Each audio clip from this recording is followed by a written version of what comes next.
Hostilities in Gaza entered their 13th day, and the incessant bombardment of Gaza continues, killing another 307 Palestinians in the past 24 hours. In Venezuela, the National Electoral Council confirmed that the consultative referendum on the Esequibo territory will be held on December 3rd, 2023. On Friday in Guatemala, President-elect Bernardo Arevalo participates in the mobilizations taking place in the capital.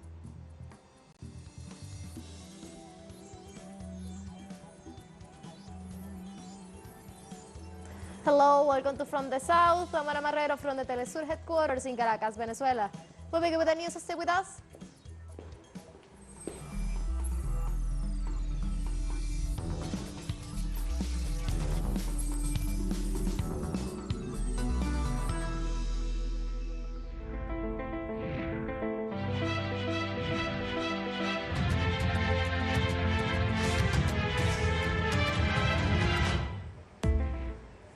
As hostilities enter the 13th day, the relentless bombardments on Gaza continues, resulting in an additional 307 Palestinians killed in the past 24 hours. This brings the cumulative fatality toll in the Gaza Strip to 3,785, including at least 1,524 children, according to the Ministry of Health in Gaza. Hundreds of additional fatalities are believed to are trapped under the rubble. At least 30% of all housing units in the Gaza Strip have been either destroyed, rendered uninhabitable, or moderately damaged since the start of the hostilities, according to the Ministry of Housing in Gaza.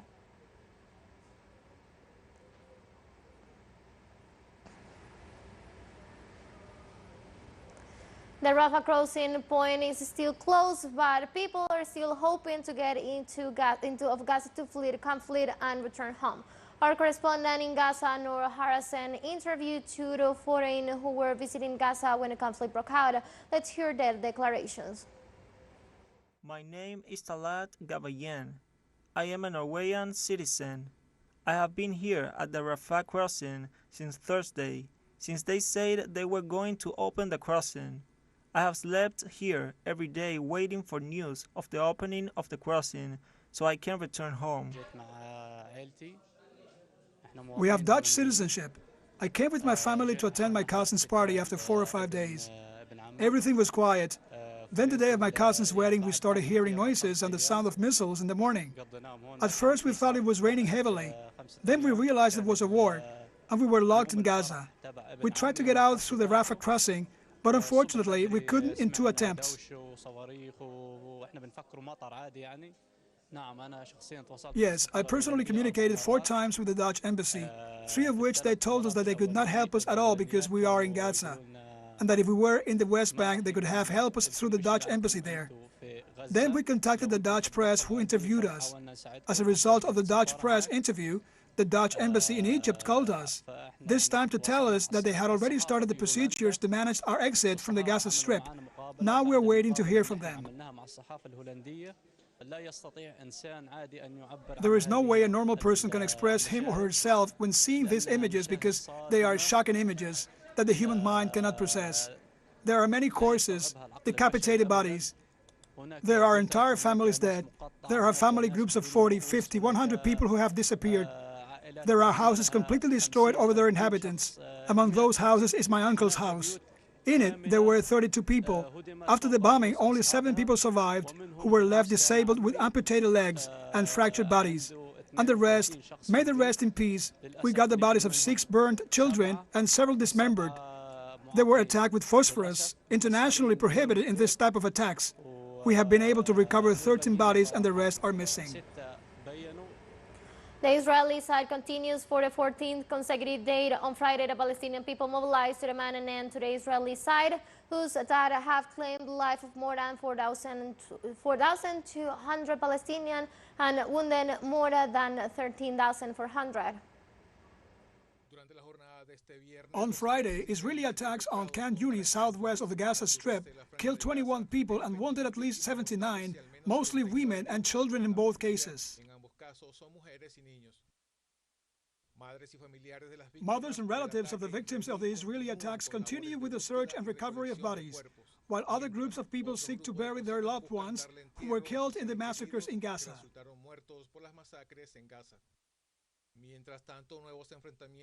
Meanwhile, new clashes erupted on Friday between Palestinians and Israeli occupation forces in several areas of the occupied West Bank after Israeli troops suppressed demonstrations denouncing Israeli aggression in the Gaza Strip amid demands for the release of humanitarian aid.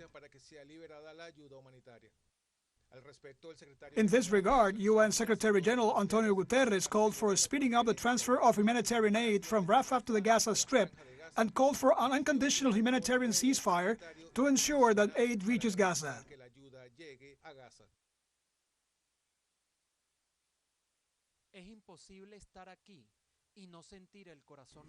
It is impossible to be here and not feel heartbroken.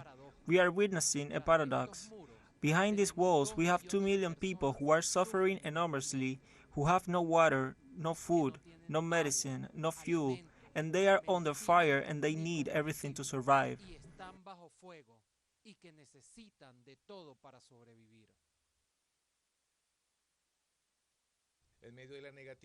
Amidst Israel's refusal to unblock the Rafah crossing, expressions of support for the Palestinian people continue.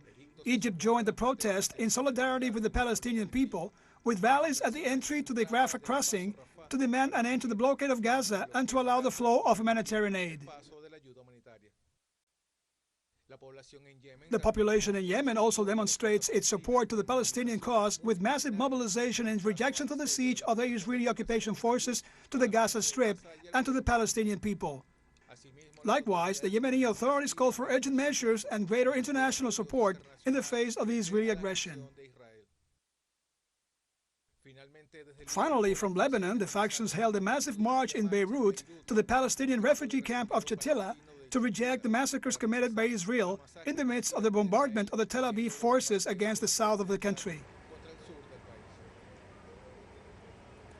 During the Gulf Cooperation Council, GCC and Southeast Asia Association Summit in Saudi Arabia, representatives called for a ceasefire in the Gaza Strip and the restoration of basic services. In a joint statement, the representative condemned the attacks in the Gaza Strip and called on all parties concerned to ensure access to humanitarian aid and relief supplies for the Palestinian people. They also called for the immediate release of hostages and civilian detainees, especially women, children, the sick, and the elderly.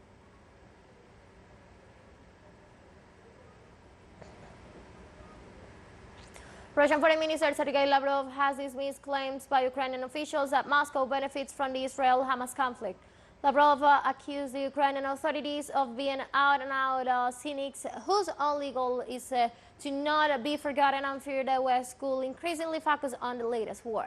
The Russian top diplomat said that unfortunately for Ukraine, there are other conflicts in the world that the United States consider more important.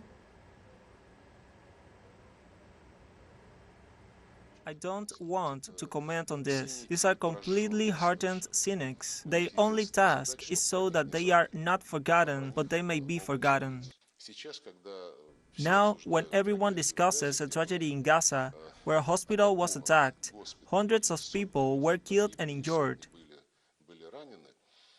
it would also be possible to ask the US for satellite data, because this is the territory they definitely monitor from satellites. And this kind of attack could not go unnoticed.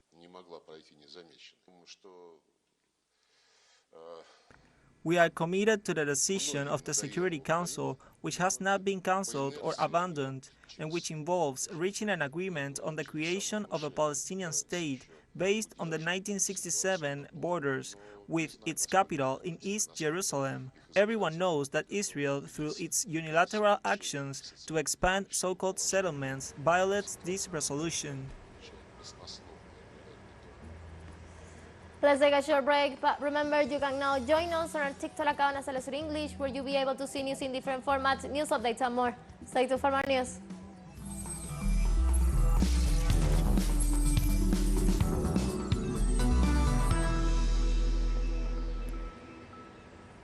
Welcome back to From the South. In Venezuela, the National Electoral Council confirmed that the consultative referendum in the Essequibo territory will be held on December the 3rd, 2023. The head of the National Electoral Council, Elvis Amoroso, indicated that the next few days they will provide information to the Venezuelan people on the details of the consultation prior to the analysis to be made by the electoral power on the question to be answered in the national call.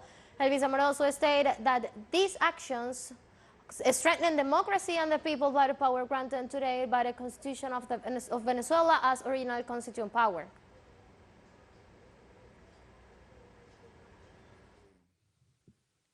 In a decision taken at today's meeting by unanimity of all directors and by virtue of the fact that the National Assembly had already been notified of the management or approval by the National Assembly of the document that you bring today, Mr. President, the date of December 3rd,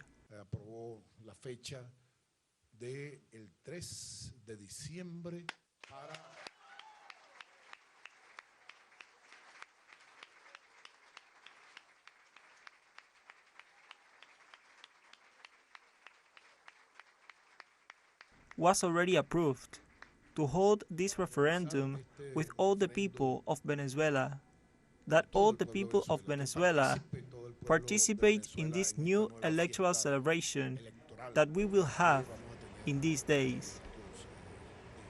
The president of the electoral body also added that he will have 3 days to present the questions to be applied on December the 3rd.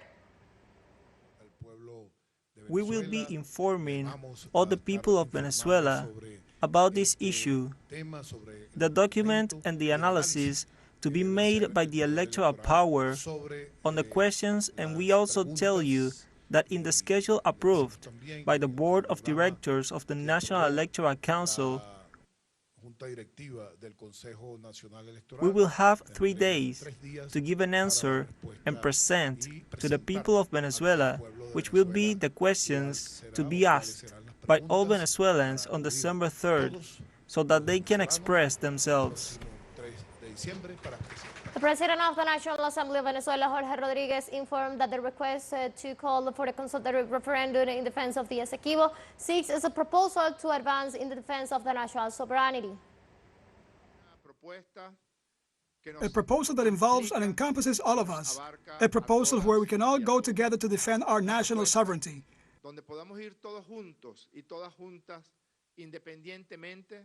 A proposal where we can all go together regardless of our political ideology, independently of our creed, independently of our vision that accompanies each human mind.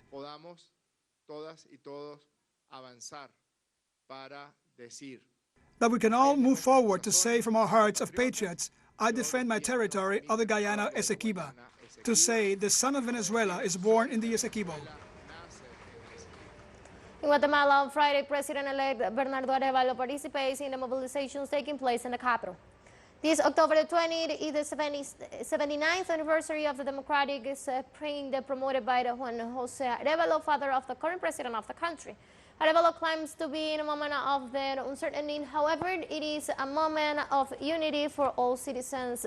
The commemoration event comes just when Guatemalans are celebrating 19 days of national stride when they granted in Guatemala City, where the several marches where they demand the resignation of the Attorney General Maria Consuelo Porras Arrieta.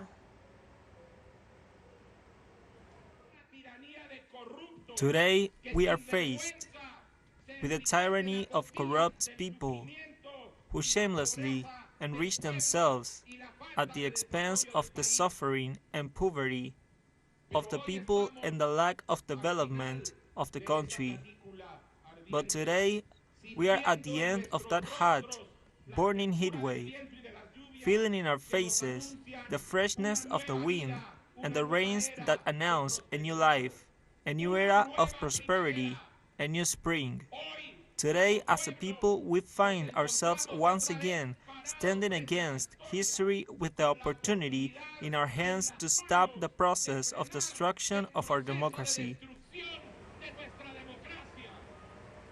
And now we go to Brazil, where the country's fifth regional court is currently analyzing the 1992 lawsuit settled by the Richards willing to evict Chicurud indigenous people from their villas. Our correspondent Brian Meir has the details. A 1992 lawsuit launched by politically connected ranchers has made its way up to Brazil's fifth regional court, despite being based on a clause in the invalid 1934 constitution. If approved, 100 indigenous families living in a village in the Chicuru Indigenous Reserve in Pernambuco will be forcibly evicted from their land. The history of this country doesn't make sense without us, because we are the first inhabitant of this land called Brazil. Who doesn't know this? Therefore, it's unacceptable to see some people who occupy important spaces of power and decision-making try to rule on a case simply based on written words. We have to understand that we are in another moment in this nation's history. Human rights observers are especially concerned about this case, since its core argument is based on the concept of time-stamping, which cancels all indigenous reserves created after the Constitution was ratified. After the Supreme Court ruled the agro-lobby's time-stamping law unconstitutional this year, right-wing members of Congress immediately sanctioned a similar law. If the Chicuru are evicted from their land, it could set a dangerous precedent with national repercussions. They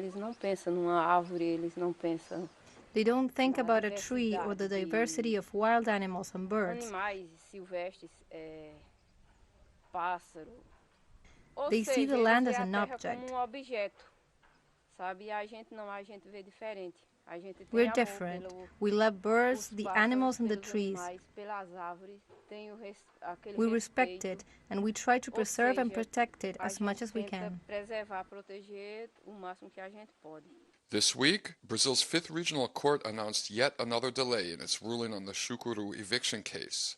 Brian Meir, teleSUR, Pesqueira, Pernambuco. Let's take our last break, but before we invite you to visit our YouTube channel at teleSUR English, where you'll be able to watch on interviews, top stories, special broadcasts, and more. Hit the subscribe button and active the notification bell to stay up to date on the world's most recent events. We'll find our break, don't go away.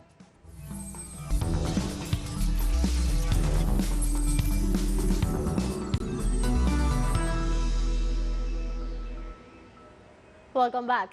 The commander of French force in the Sahel said on Friday that 1,500 French soldiers will leave Nigeria in December 31st, a time frame announced by French President Emmanuel Macron late last month. The pullout demanded by Nigeria's military rulers started last week after July ouster of President Mohamed Bazoum, a key ally of Paris, through France's strategy for the Sahel region into this raid. French general at the joint press conference with Nigeria's Colonel Honene Kawood in the capital Niamey said that the objective of presidential announcements of a departure on December 31st will be met.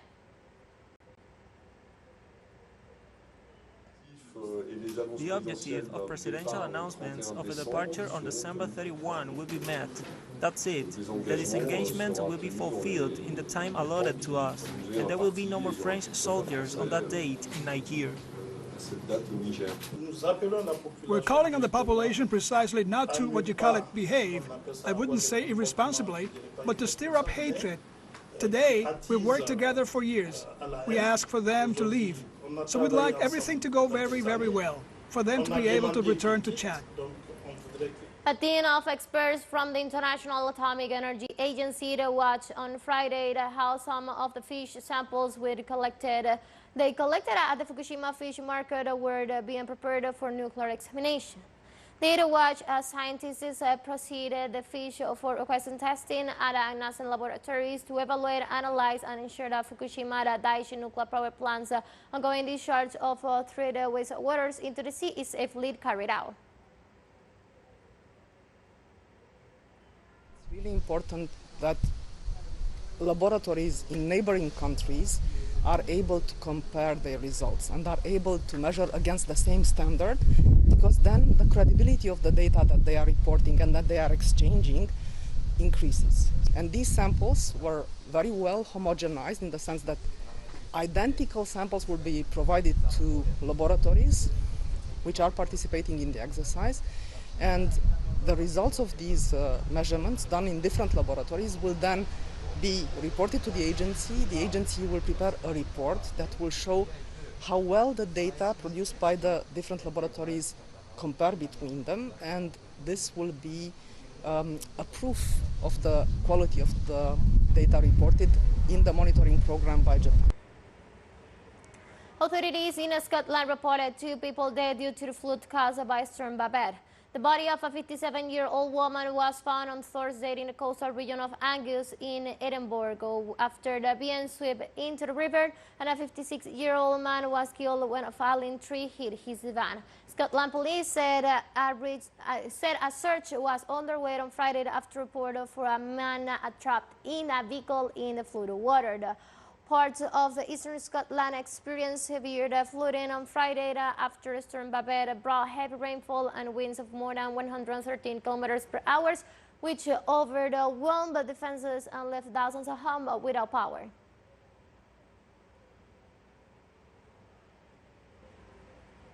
We have come to the end of this news brief, but you can find this and many other stories on our website at telesurenglish.net. You can also use our socials. We're on Facebook, on X, and on Instagram as well. For Telesur English and from the South, I'm Ana Marrero. Thank you for watching.